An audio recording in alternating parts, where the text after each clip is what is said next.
What is up, traders? It is Adam. I'm here with your weekly video going over the price action of the general market. Going to kind of start with the 1 hour chart this week.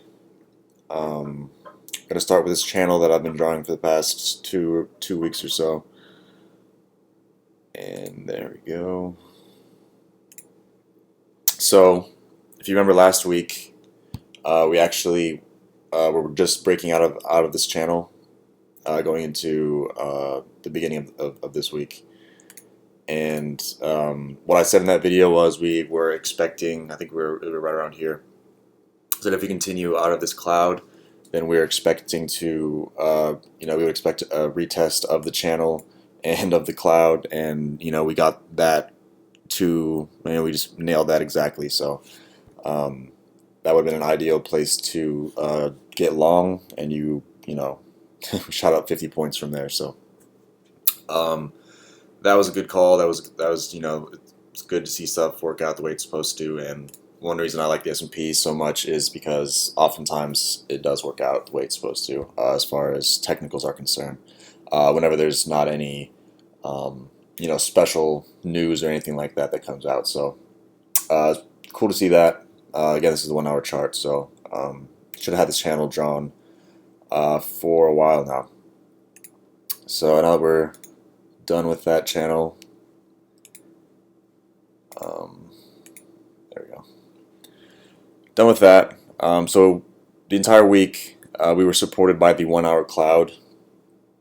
During the week in the room, I was like, if this cloud hangs on, the longer it hovers above this cloud, the better it looks for bulls. One thing the bulls were struggling with all week was maintaining strength over 1900. You can see several times where it either flirted with the 1900 level or popped above it, that it didn't last very long, and was met with strong rejection. So let's go to the 2500 tick chart, and you can see how the week went in greater detail, obviously. So we had a down day on Monday, and then we had a V bottom turn into a turnaround Tuesday. Closed, significantly higher. This spike is just super strong, and we actually, off of that, we got a nice little spike and channel form, spike up, channel, and what we would have expected was to come down to either this level or this level, but we were just supported by the cloud, and you can see that this whole area was just tested over and over, and bulls, buyers stepped in. So we actually retested this channel almost exactly, and this is on Wednesday. This is when the interest rate decision came out, where they decided to keep them the same. I believe it became like less than a 1% chance probability of them changing rates, raising rates. Is what the market was pricing in. So I don't think anybody expected them to. The biggest thing of the meeting was the language they were going to use as far as what they're looking at moving forward. So they see, based on what they said, they seem to be less concerned with the price of oil. What happened on Wednesday was we got shot up to 1910. We sold off into, this is the sell-off into the decision, and then after the decision came out, we had this retest of 1910, and then we just got shot back down into the cloud. Tried to bounce, failed the Kijinsen. I know someone in the room got short right here, which was really smart play. But if you don't like shorting above the cloud, which is totally fine, you would wait for the cloud to confirm support and then shoot back up, or you would wait for the price to break down through the cloud and then retest it, which it gave you a shot right here to get short. And this is actually where this is where I got short right here. Both are definitely acceptable. They give you defined risk if you take a point, 2 points.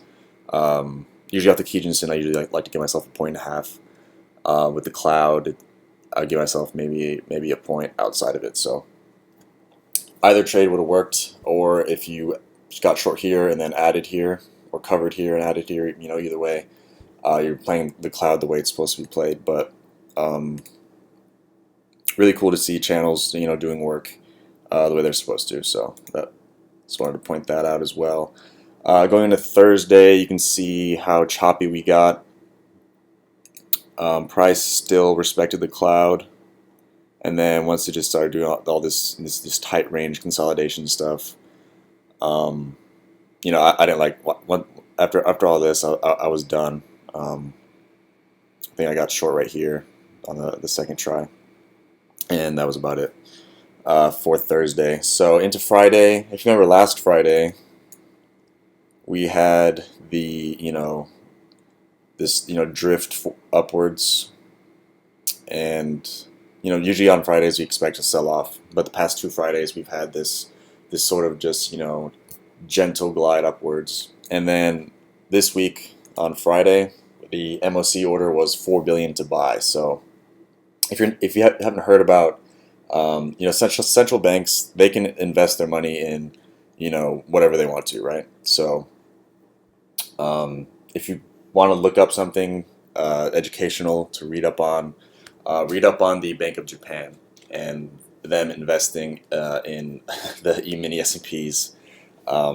You'll see a lot of people on Twitter talking about, don't short against the Bank of Japan, and because there are decisions, monetary decisions came out Thursday night, Friday morning. That's when this happened.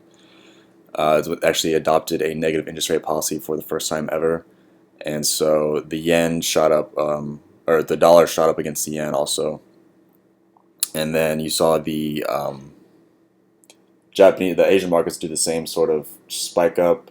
Then you got to do a retest. Could have gotten long here, and then we just drifted upwards. So 2 straight Fridays where it was kind of just little people trying to get short and getting squeezed ever so slowly. But 1930 right now is a key level for the bulls to hold, and OPEX has already started trading, and we're just hovering around 1930. So we do finally have some strength over 1900. So we look to see how we're doing on the 1 hour. I mean, we're super overextended on RSI, and then since we're over the cloud, we want to go to the 4 hours to see how we're looking as far as the 4 hour cloud for resistance. And we're getting up into the point where we're overbought on the 1 hour and super overbought on the 4 hour as well. And this isn't normal RSI. This is a custom sort of settings I use. So and these settings are really reliable because it shows extremely overbought, oversold conditions. Now, a market, a ticker, whatever instrument you're trading, they can stay oversold or overbought, for forever. So, just because price moves dramatically in one direction doesn't mean that it has to come down right now. But it's just one of the tools we have to be like, hey, price is overextended here. This isn't a proper auction at all. You would expect, a retest of, sorry about that. You would expect, some more, more of a balanced move up and down as opposed to just drift upwards. So my expectations, just based on the 3 charts we've seen so far, and mainly this one where we haven't been into the 4 hour cloud in literally weeks, is I think we fade here.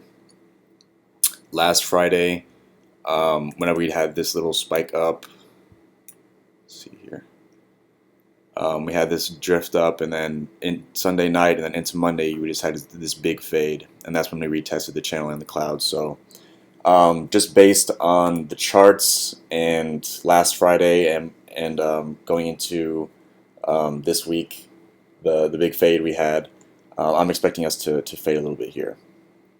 Now that doesn't mean we can't get into 1950 before we do so, but to me, if 1930 doesn't hold, then we would be set for a proper retest of the 1 hour cloud. First target obviously being the 1 hour Kijun-sen around 1900, which makes sense since 1900 was a level that was resistance for the entire week pretty much. So retest of 1900 makes sense. maybe 1880s if we get there, and then bulls would have to prove themselves once again. But this straight line up thing, that's just not the way this market should work. So expecting a pullback, and 1900 and 1880 are kind of the areas I'm looking at. And if that doesn't hold, then we're back into a really bad situation. So, and if you look at the 2500 tick chart, you see 1900 also an interesting area. 1920 even, just based on the Kijun-sen. So you have some levels to keep in mind. I'd probably base my targets more on the 1 hour cloud though, and just keep an eye on 1900 and 1880 if we get there. So let's go to the daily chart. See this big spike up. It's Friday. So whenever we were breaking through this, we said, you know what? Yes, it looks bad, but we're expecting a retest of the Kijun-sen and the cloud at some point. And every week that's gone by, aside from these weeks where we're straight down, we've gotten closer and closer to attaining that. So upwards targets, I believe 1950 also coincides with the 4 hour chart, the cloud right here. So if we get there, the 4 hour cloud as well as the daily Kijun-sen are telling you, this is an area, another area to keep your eye on. So we have some upward targets, 1950.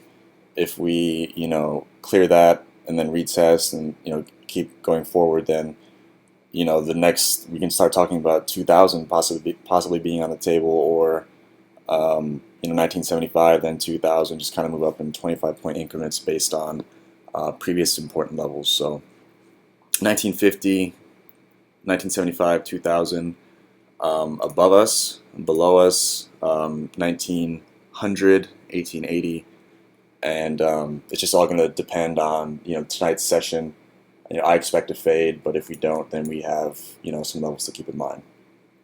So I guess if I was to tell you to go read up on some stuff, I would say read up on Bank of Japan, since they seem to be trapped in some longs. So they keep buying, and that's definitely affecting us. So I would read into that, and let's see what we got here.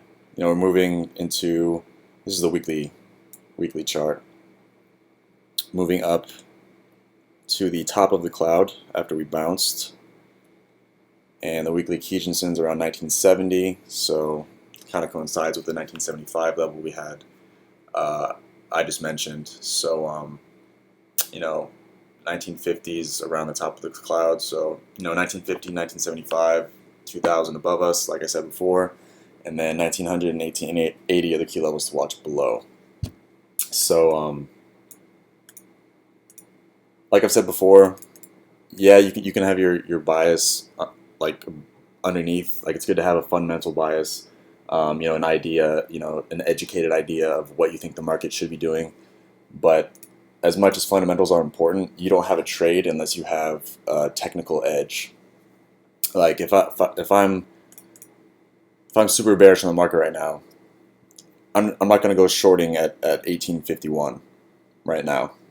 Okay, I would want to be short, 1960, 1950, based on a chart. It's good to have an understanding of the markets. I mean, I feel like most traders do, even if you just follow educated people on Twitter that know what they're talking about, which is subjective in its own right. But you can kind of, if you'll have resources that you can look at and kind of just come up with your own educated sort of thesis of what you think the market should be doing. And that's great to have a fundamental understanding of the market and have a fundamental expectation, but without looking at the chart, there is no trade. So the chart gives you entry, gives you risk management if you use it properly. So I just want to keep that in mind going forward this week, since we are in the middle of a little bounce here. And this past week, we kind of, bulls gave us some confirmation that, hey, we're here to stay, possibly, depending on how we interact with the 4 hour cloud. So If we just bust up through here and then we would expect to retest the 4-hour cloud in the future. So just keep that in mind. But big test coming up here for the bulls. So get your 4-hour charts out and keep an eye on that cloud. And good luck trading, guys. It should be an interesting week. No U.S. data comes out. No significant U.S. data comes out. I believe until Friday. And non-farm payrolls are always a really big deal. I know it's not as attractive sounding as GDP or unemployment, but for me, non-farm payrolls are probably like the third most important data point to come out. So I would expect a sell-off into Friday. There is some other news coming out too, but non-farm payrolls is going to be the most important one. So Friday, that's going to be our day of uncertainty. So get out your economic calendars and see what time it comes out. I don't know off the top of my head, but just keep that time in mind and be like, hey, we did have a little sell-off into the FOMC on Wednesday, as we saw here, 1910 down to 1900. Not a dramatic sell-off, but expect something similar on Friday going into the data that comes out. So other than that, guys, make sure you're using stops. Make sure you're using charts. If you're following trades, I don't recommend that at all. But if you are, just make sure you're using good risk management and maybe glance at a chart before you just hop into a trade. So I'll leave you guys with that. Hopefully this wasn't too long. I always say that, and then it ends up being 20, 30 minutes. But hopefully we're able to use the cloud.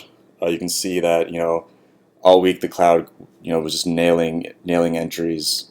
We had some poke outs every now and then, but if you choose the cloud as your edge of choice, which obviously I do and I recommend, hopefully you got some good trades in.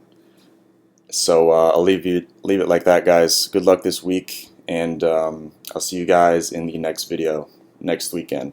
All right, guys.